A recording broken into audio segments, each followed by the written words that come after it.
Base po dito sa ating latest satellite image, patuloy pa na lumalayo itong si Bagyong Francisco at maaaring sa mga susunod na oras ay lumabas na rin po ito ng Philippine Area of Responsibility. Huli po natin itong namataan sa layong 625 kilometers northeast ng Itbayat, Batanes. May lakas ito ng hangin na sustained winds na umaabot ng 95 kilometers per hour at pagbugso o biglaang paglakas sa paligid nito na umaabot naman ng 115 kilometers per hour. Ito ay kumikilos pa north-northeast sa bilis na 15 kilometers per hour. Bahagya nga po itong bumilis as compared dun sa kanyang pagkilos kahapon na kung saan ay from 10 kilometers per hour, ito ay 15 kilometers per hour na.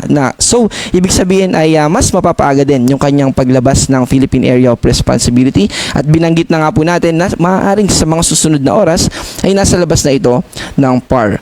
Wala na po itong direktang epekto sa in terms of sustained winds or yung intense sa lakas na hangin dito sa Batanes. Lifted na o inalis na po natin yung signal number 1 dito, pero yung extension ng kanyang kaulapan ay posible pa rin na mag-contribute sa mga pag-ulan dito sa Babuyan Islands at ganoon din sa probinsya